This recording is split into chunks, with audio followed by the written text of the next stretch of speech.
Carin Rockind. I am thrilled to be here, so thank you to Lisa and to Catherine and to the entire Positive Thinkers Network for having me here. I am doubly blessed to be here because I actually spent 8 years in Cleveland. I no longer live in Cleveland, but I'm so excited to be back because Cleveland feels like my hometown in many ways. So I came to Cleveland about 10 years ago now, and I did not know one person. Not one person. I had a job, I was in automotive marketing, and I had worked for Alcoa, the largest aluminum company, and they moved me to Cleveland, and I showed up and I did not know one person. And somehow, 8 years later, I ended up running marketing for all of Northeast Ohio, and it was basically Northeast Ohio's cheerleader. So I was the vice president of marketing for Team NEO, which is Northeast Ohio's economic development organization, and some of you may have seen me speak when I spoke about Cleveland a lot. So you think, how did I go from not knowing a single person to basically being Miss Cleveland with a badge around my chest all the time? And the reason that I was able to become Northeast Ohio's cheerleader is because being a cheerleader is my purpose. It's what I was born to do, it's what I still do, and what I'm going to talk to you about is the importance of purpose, why it matters, and how you can figure out what yours is. So when we talk about purpose, and I want to give you a little bit of background about me. So Lisa just mentioned positive psychology. How many of you are familiar with positive psychology? I have to tell you. So I speak to a lot of groups, and this is the first one that actually did gratitude, as part of our meal, and this is the first one where I've, read positive statements in advance. So this is going to be, I think a decently easy crowd to convince of this great work, so I really appreciate it. So I have my master's degree in this thing called positive psychology, and it is the scientific study of happiness.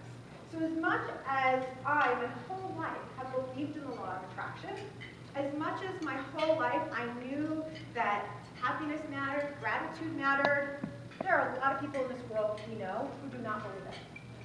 And what positive psychology has done for us is it has given us the scientific understanding of why it works, how it works, so that people like me, people like many of you in the room, can help more people. And that's really what this is about.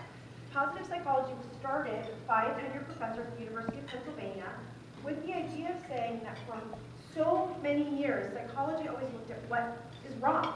It looked at depression, anxiety, post-traumatic stress disorder, really important diseases that we have to understand in order to heal people.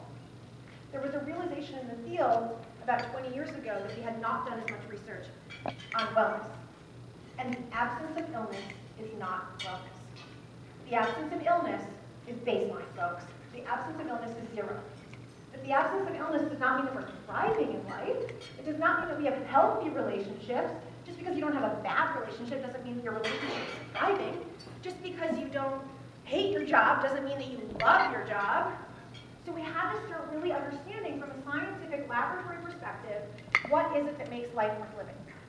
And if we can understand that from a scientific perspective, we can help more people get there. And that's what I want to talk to you about today. We all here, and you're here at Positive Thinkers Network because you believe happiness is a choice, right? You wouldn't be here if you didn't believe positive thinking worked, et cetera, et cetera. Well, here's what we know about happiness, okay? We know that science has looked at twins who were actually split at birth, and therefore they can look at how two people were raised, nature and nurture.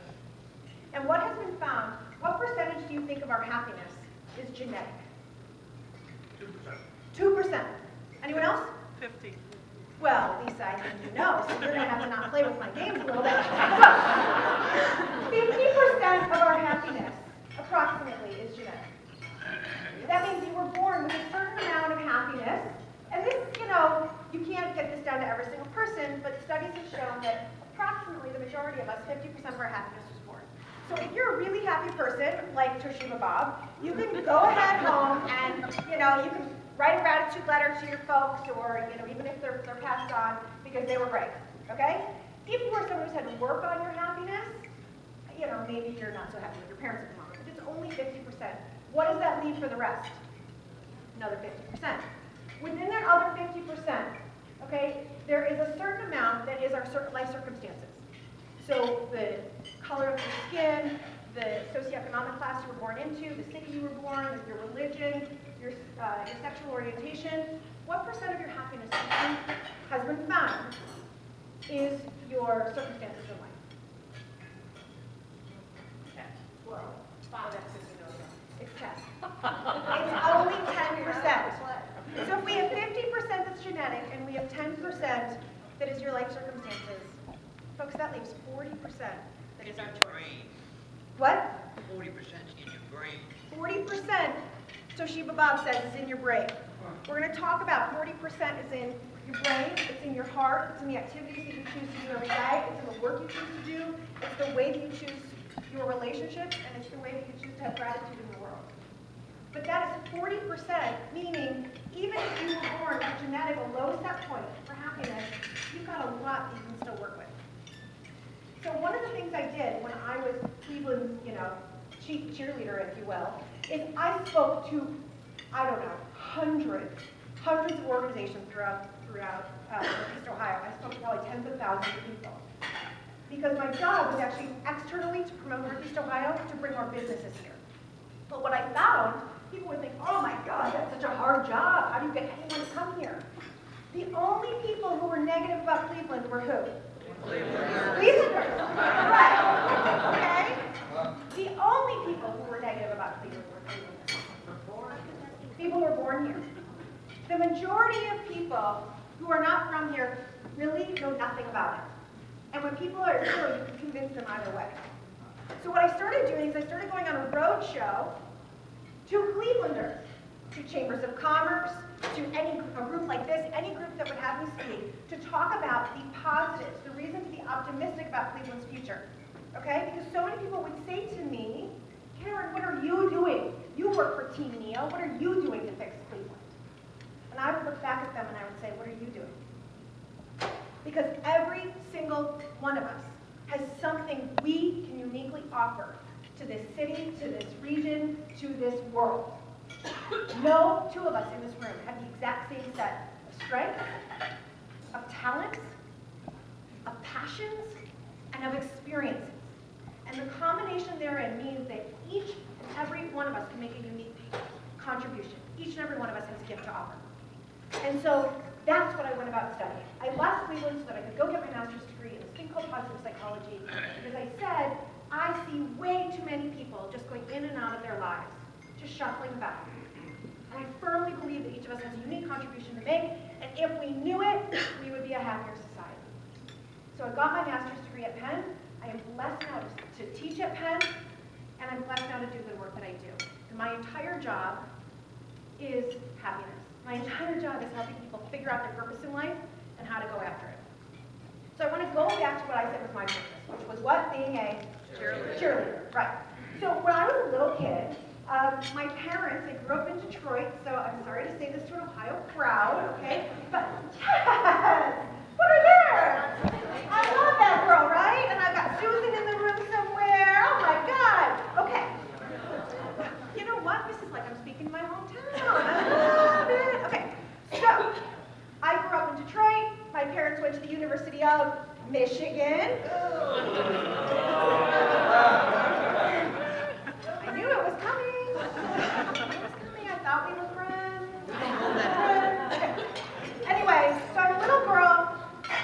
I was brought up on Michigan football. It's the thing I was brought up on. My parents took me to every single football game when I was a little girl, and I was a girly girl and could not have given a you-know-what about football. But I was enchanted by those cute girls on the field who somehow were able to get an entire 100,000 person crowd up on their feet, doing the wave, chanting "Go Blue." I was fascinated. I wanted to be one of them so badly that when someone would ask me, what do you want to be when you grow up? I want to be a Michigan cheerleader. I wanted to be a 70-year-old Michigan cheerleader, a 90-year-old Michigan cheerleader. I didn't care how old I was going to be. Okay, that's all I wanted to do in my life. But that was a really great dream until I tried out for freshman. I went to high school and tried out for freshman cheerleading, and I found out I can't do a cartwheel and I can't do splits. So there would seem to go my dream of being a cheerleader. And just like happened to a lot of us, our dreams are shattered. My dream was shattered by this external thing of what a cheerleader is supposed to be. And then I went about in my life and didn't know what the heck I wanted to do. But our society says, well, there's a checklist that will make you happy. And it looks as follows. Ladies, I'm sure you'll be along with me on this one. Marry a good-looking guy. He should be a lawyer or a doctor. At least I'm Jewish, that's what my parents said. So you should be wealthy. You should live in a big house, right? Blah, blah, blah. You should make 6 figures, all these things, right? I found myself at 26 years old, folks, and I had a 2,500 square foot house in the suburbs. I had a gorgeous husband who was a lawyer, and I was miserable. Miserable. I had a career in marketing. And I didn't understand. I check. I did everything I was supposed to do, and I wasn't happy. And I found myself one day about to be separated.